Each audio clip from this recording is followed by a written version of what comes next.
Hello and welcome to a special edition of TDAM Talks. This is in honor of International Women's Day and in celebration of International Women's Month. This year's theme is Accelerate Action, where we challenge ourselves to push forward, to move the dial on stereotypes, to fight bias, to fight discrimination. At TD Asset Management, we believe in fostering an environment where diverse voices are heard and diverse talents are developed. I am honored to be joined by two remarkable leaders, colleagues, and friends. First, Dawn Shaw, VP Wealth, Enablement and Transformation, and Angie Elkhodiry, Managing Director and Head of Business Innovation here at TD Asset Management. Both of these remarkable women have built careers here at TD. They're going to share their stories with you today, and hopefully we can talk about how we can all work to accelerate action, break down bias, and move forward. So ladies, welcome. Thank you. I'm going to start with the journey story, the origin story. So maybe I'll start with you, Dawn. Can you talk a little bit about how you got to here? Oh my gosh. Sure. How long do we have? We're not going back to diapers, but let's talk about the career journey. I've been with TD for close to 15 years now. And to be honest, I never would have thought that I would have stayed or been in banking and investments for that long. That's not really where I thought my trajectory was. And I'm so excited that I've recently moved into the asset management firm under TD to lead our end-to-end client experiences as product owner with a team of wonderfully talented product owners, really striving to drive change across the organization. But also a little bit about me. I believe we all have this onion we need to peel. So outside of business and what I do from a career perspective, I am first generation Canadian. Both my parents emigrated in the late 60s from Scotland. I grew up in Brampton, Ontario, which is just outside of Toronto, and currently live in Burlington with my husband, Kevin, and our two very energetic huskies, Boston and Bruin. We're going to have a whole hockey bias here. I am a Leafs fan. Negotiation with my husband. Okay, there we go. You lost the draw on that one. Angie, a little bit about your origin story. Sure. I started my career in 2000 here at TD. It was TD Securities. Started on the trading floor, looking at structured equity. And about maybe 5 years after that, I wanted to do something a little bit different. And so I did credit derivatives was the market du jour in 2002. I was on the fence of whether to go back and do more schooling or to stay and just finish my career or start my career in finance. At the time, I remember my professor was very keen on finding the relationship between credit markets and equity markets. And so I talked to the manager who headed the credit derivatives book at the time. And I said, what do I need to get a job on your desk? And he said, you need to get a PhD. And so I went back and I said, okay, how do I do both worlds at the same time? And so I did, TD actually sponsored my PhD. It was to find a proprietary trading desk for credit solutions and equity. It was a long journey. We finally were able to find that relationship and start our prop desk. And I finished in 2006, and in 2008, the credit derivative market had crashed. And so we did not have a credit derivatives business anymore. I left to go to Scotia and I did a little bit of consulting. And then I realized that TD really was my home. So I wanted to come back, do something a little bit different. I came back in 2012 on the TD Asset Management side. And then in 2017, machine learning, big data started to become like the new topic du jour, the new credit derivatives. And so the same prof came and said, wouldn't it be great if we could do your PhD, but 10 times more at TD? And so we thought that was a really good idea. We did our rounds, we did our pitches, and in 2017, we launched the FinHub, and it's a co-venture program between the engineering firm and the School of Rotman. And right now, we've got great talent, and it was win-win. TD would kind of sponsor some use cases for these PhD theses or master's thesis. It was a great way for us to attract talent and be part of something great. And that's really what I've been doing since then. The thing that's striking me in both of these conversations is I didn't expect to be here. or I didn't plan the journey. So can you each talk a little bit about the mentor or somebody that was guiding, pushing, helping, navigating for you, and what kind of difference did that make? Dawn. I knew you were going to ask. I know. First. Angie, you'll get the next one first. Listen, I think all along the way I've had various mentors and support and sponsors. I think a big piece of it, and why I started by saying I didn't envision that I'd be in financial or investments, it was foreign to me. I didn't grow up in a household where we talked a lot about investments or financials. It wasn't part of our DNA as a family. And so it was scary. And so coming into TDA, I actually came in through marketing, and that was a big piece of who I was. I had started in sales and marketing in other organizations. And so I understood the industry of marketing. And then banking made sense when you think of checking, credit cards, personal, those things. And then I took a look and said, I've always wanted to make sure that I'm challenging myself and learning. And so as I've been able to, and TD does a phenomenal job from a career development perspective, where I was able to just challenge myself even more. And so if I think of the mentor space, all along the way, I've had that encouragement from different leaders and folks. And in 2020, I moved into wealth and had a phenomenal leader. I'm going to say I felt like took a chance on me because I didn't have a wealth management background. But I had been with the organization for quite some time. But I understood change delivery, technology capabilities, where we were moving and where we were heading from a digital transformation perspective. And so I knew how the organization worked and how to navigate it, but needed to learn the businesses that encompass wealth management here at TD. And so that was a big piece. And I would say, along the way, people have taken chances on me, but I also it's okay to be scared and said, okay, if I feel afraid about this, it's probably the right move for me.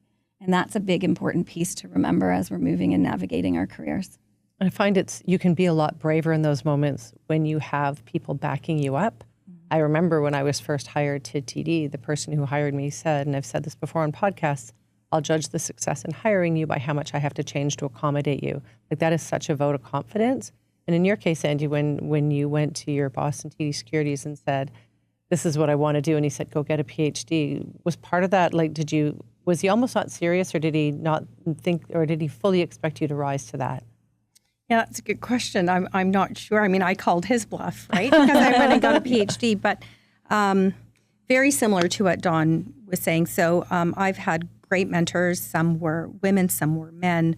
The first woman dean of engineering at U of T, Dean Amon, she's phenomenal.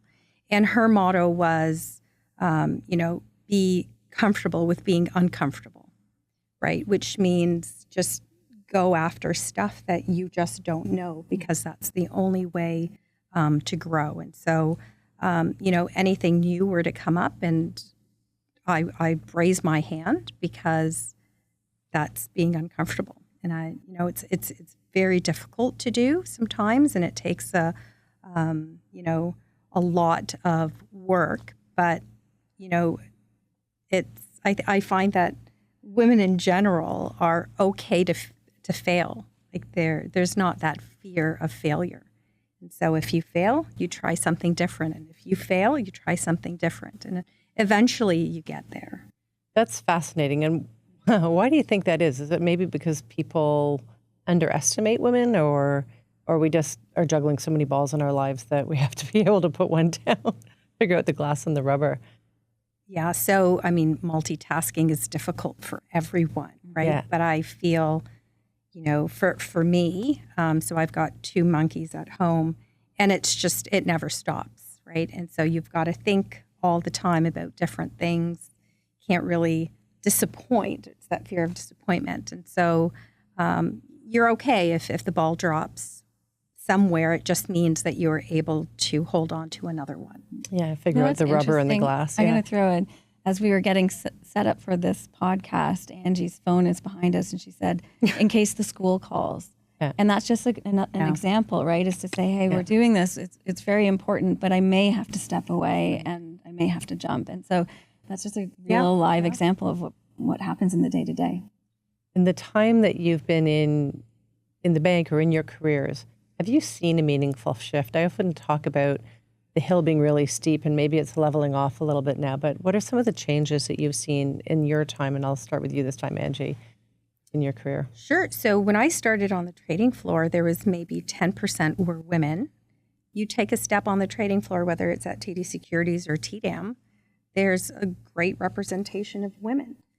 Even in the FinHub, when we started at 2017, it was 0% women, and now we're up to 50% women. Amazing. Yeah.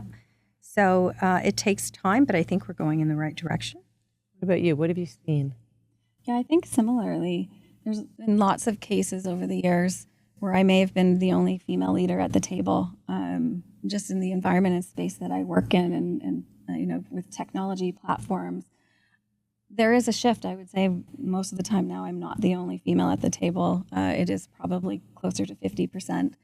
I know when we were first talking about this, Ingrid, I made a comment like, why are we still having this conversation? Yeah. And what I really meant about that is this whole, accelerate action is we're no longer just talking about it. I think as an organization, we're also putting action and meaning when we say something, we're doing it. And we're really thinking about the fact that we need to have representation of our clients, our communities, our colleagues. Like, we don't just say that. It's meaningful, and it's how we drive our business forward. And so it's just a staple, I think. It's in the DNA of the organization that we live and breathe, and I've seen a significant change over the years. Yeah, I think leaders, as we talked a little bit about, not just waiting for the slow train of attrition, but bringing more chairs into the room and filling them with women, actually getting that change. What do the best leaders do in supporting women in the development of their careers? And sort of back to you, Dawn, like, think about a moment where somebody did something that really moved the needle for you, and how do you play that forward to others? I think there's a few cases, and this is the moment where I'm going to say we should be raw and share some experiences. And I'm going to share a little bit of a not so good experience, which has made me a stronger leader and how I think about things, in the organization and as a people leader. And so as we all had goals. We have goals, and one of my goals was to be make vice president before I was 40. I was fortunate that I was able to do that with a lot of hard work and taking chances. But there was a comment when I was promoted into VP, and it was, that's you don't have kids. That's why you were promoted so quickly, or that's how you were able to achieve that. And at that time, it was really raw, and I've only started to talk about this. I don't have kids. My husband and we weren't able to have kids.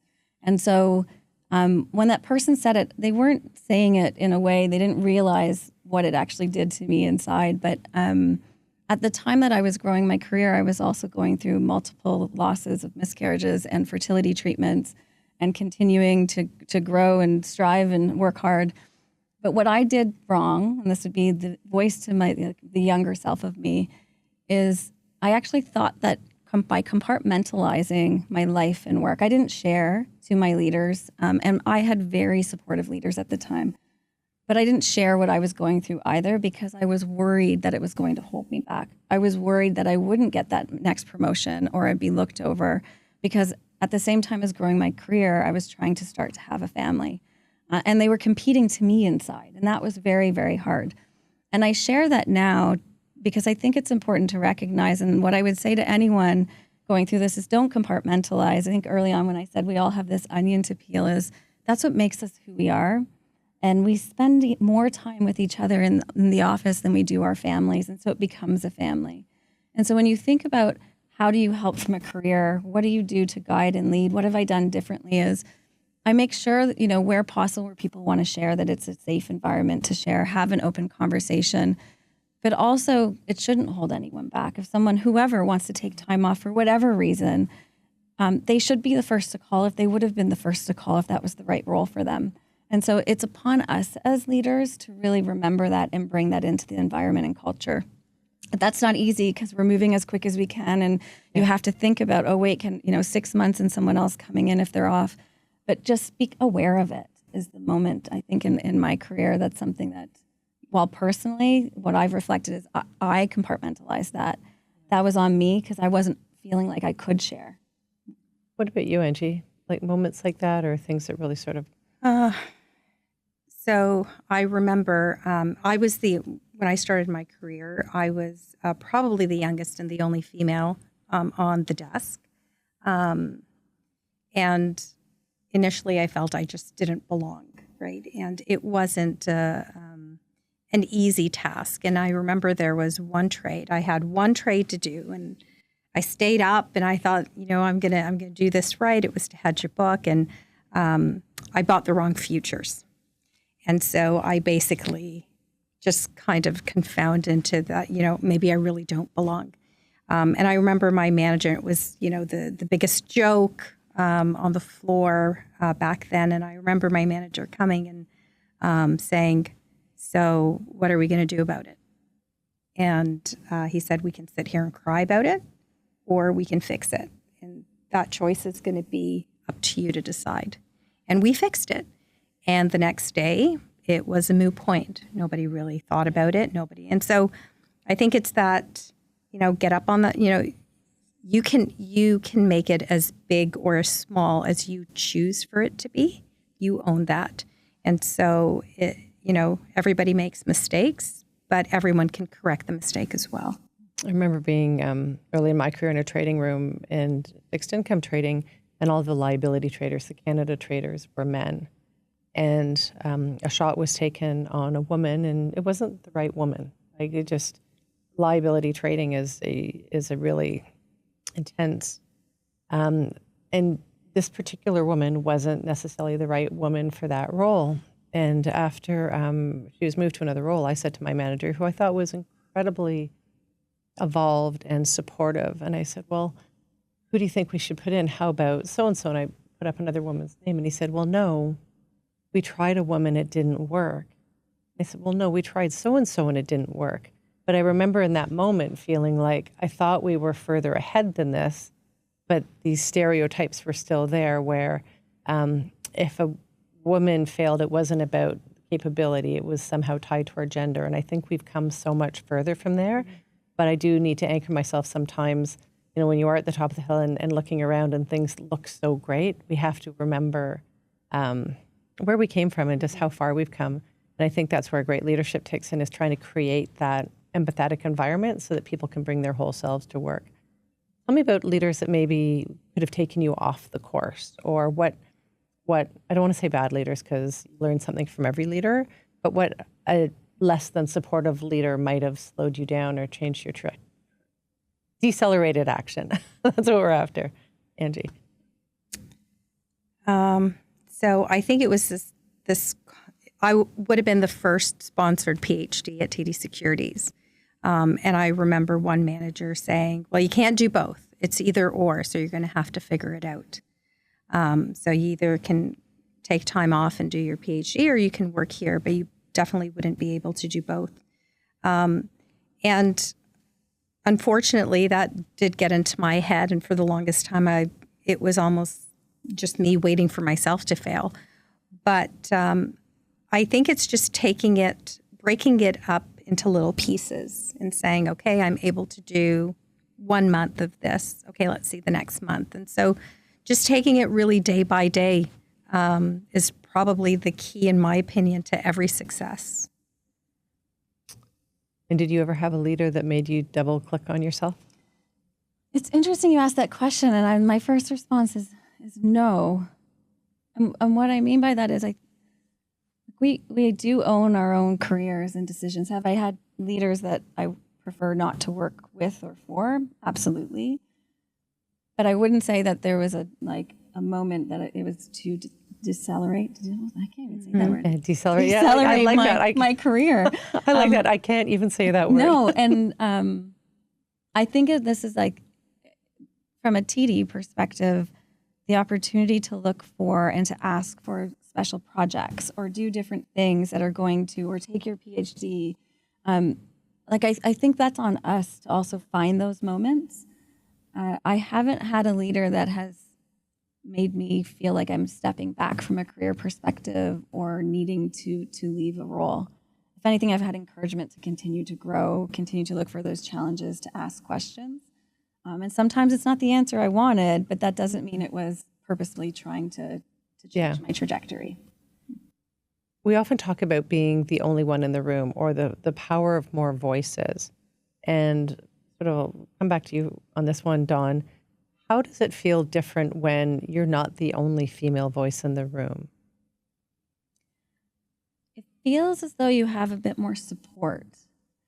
And I don't mean that you wouldn't have support if it was a room and it was all men and you were there, but I just think there's that connectivity piece, and this is where it's important that we are all supporting each other. But even just taking a moment and being able to be a bit emotional about something, or when you want to jump in and it feels like you're cutting someone off, you're not doing it to be rude, or you're doing it because you have something to say or have a voice at the table. And I find sometimes if you have common people in the room with you, they help and encourage that moment. Yeah. And we do, like, I get in my head all the time. And this is where I'm going to say that's on me. I'm constantly saying, oh gosh, why am I thinking this way? I'm really lucky I have a huge supporter in my husband at home who, will say to me, you're done at Shaw. And, remember that, like, you worked hard, you drive, keep doing that. And that's important. But similarly, having support in the office and in the room, or if you're in school, whatever it is just as important. Have that sort of fan base for you. Yeah. What about you, Angie? Do you ever feel that way, or does it feel better when there's more balance in a room? I think just finding common ground when you're solving any problem is usually the best, right? And that common ground can be on life experience, it could be on friendships, it could be on anything. I just find when we have that common ground, we're able to find a solution faster. And so just having people maybe with similar experiences, whether it's at work or at home, I think just makes us stronger. From your perspectives and what you've experienced, do you lead women differently than you might lead men on your team? There's something going on in your head when you're working with a member of your team? I think my path might be different than a colleague who is male. And so by sharing that with maybe a younger generation, it kind of opens up their creativity or their knowledge on, well, you can approach this problem this way, or you can approach that problem that way. So I think that is, probably a good thing, whether it's early in their career or later than their career, just kind of highlighting maybe a different path makes it a little bit easier. There's a piece in here, we're talking about leaders and individual leader style and the leaders that helped or the leaders that maybe, what else can organizations to do more at a policy level, or what are programs that you've seen have been really successful in helping move women forward? What do you do? I think there's a few. I think TD does an exceptional job, or I feel TD does an exceptional job in this. We have a lot of joint programs, even, return to work programs with Rotman and, others that are like leaving my mind right now. I can't think of internally with women at TD, the support and allyship across the board. I think that all just is encouraging the conversation. It encourages it to make it mainstream. And that's an important piece. And then celebrating things. And I used the Rotman program, and I was fortunate to be a sponsor on that program and paired up with a mentor-mentee. And it's exceptional to have, people take time off work. Women take time off work, whether it's for family, whatever reasons, and, chose to almost take that, I'm going to say, moment of pause on their career, but want to come back now. They're now ready to return. And so just being able to encourage and show, it's a great program to be able to say, like, this, you don't have to think about starting over. This is the moment to say, well, where did you pause and where do you want to come back in? And that's what that program really encourages. And so I think any organization, whether it's TD or other big firms, look for those opportunities to sponsor and bring that into the organization. And I think organizations like Women at TD, the conversation is, yes, it's around events or moments, but there's a lot of curiosity there in terms of what's our blind spot? What else might we be missing? What was somebody's experience? And then really challenging people to talk about their experiences. What about you? Like you've done the buy side, you've done the sell side piece as well. What programs or things have you seen really work well? Similar to what John was saying, the Return to Bay Street, I think, program, that's a phenomenal one. Yeah. We've had a lot of great people come through that. TD, yes, I agree, does an exceptional job for thinking outside of the box. Like the FinHub was something that we just created. And this is an excellent hub for women to come into like a AI type field, which is phenomenal. And you are both in, when we talked about this podcast and planning for this, as colleagues, you're the ones I wanted to reach out to because both of you are in roles that maybe aren't always traditionally seen as female-led roles, like STEM-type roles.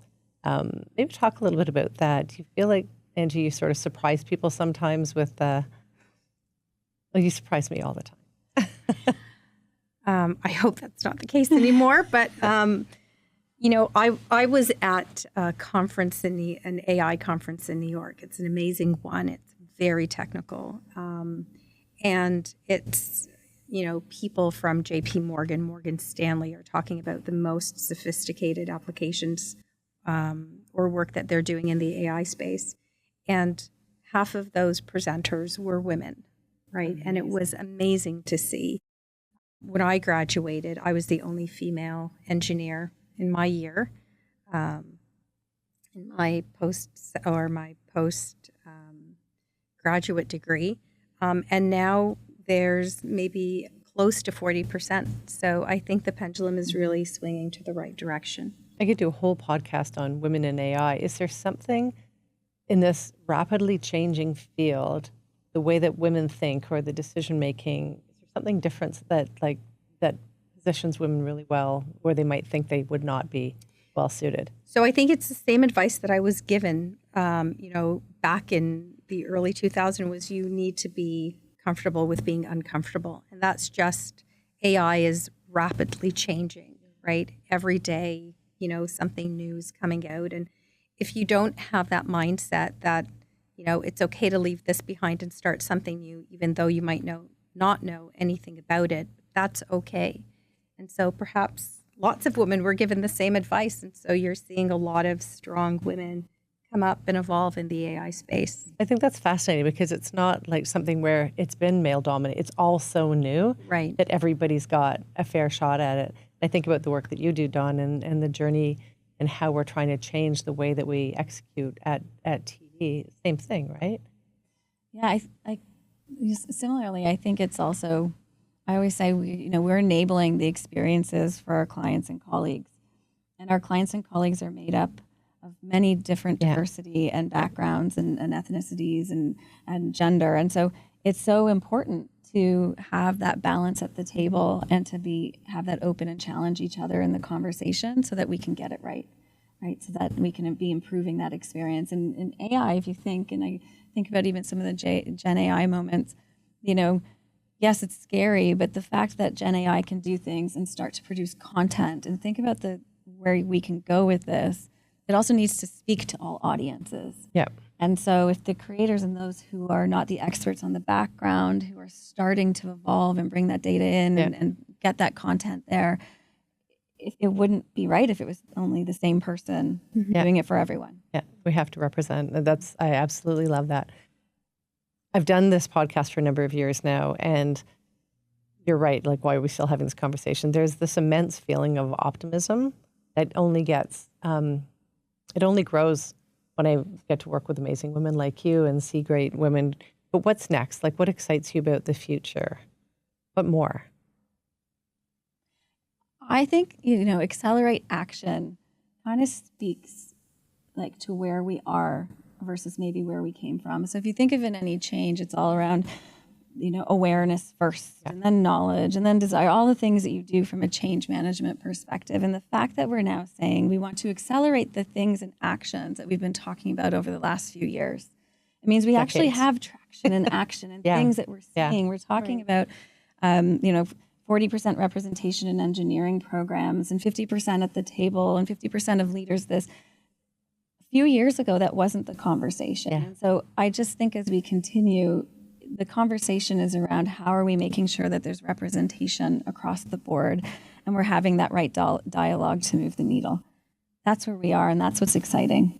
I'm thinking as you're saying that, and I talked in previous podcasts about sort of the stages that I've witnessed in my career, like we were allowed to be in the trading room and we were reminded every day that we were allowed to be there. And then it felt like being a woman was a handicap, but there was accommodations made for us, right? Like, oh, we'll figure out a mat leave for you, or we'll figure this out. And then there was this true sort of momentum around adapting. Okay, no, we're going to be more purposeful about it. And now on to another A, acceleration, right? What about you? Like, what excites you about what you're seeing today? I think we've done a great job. I'm really excited about, I don't think we're going to go back in any way, and just keep doing what we're doing. Yeah. Yeah, and I do, it is incredibly exciting. And I do think we'll be here next year and the year after because representation matters, because having moments in safe conversations where other men and women can see women leaders, how would they think, how they got there, how they adapted, how they lead, it's all powerful. It's all incredibly powerful. And I think we have to keep making ourselves available to have the story and to tell the story. And I think, today's conversation has really reinforced the theme of accelerate action and how well we're doing. So to our listeners, thank you so much for joining us. I hope that you have found the conversation inspiring, and I hope you'll take it away and think about how might you help accelerate action.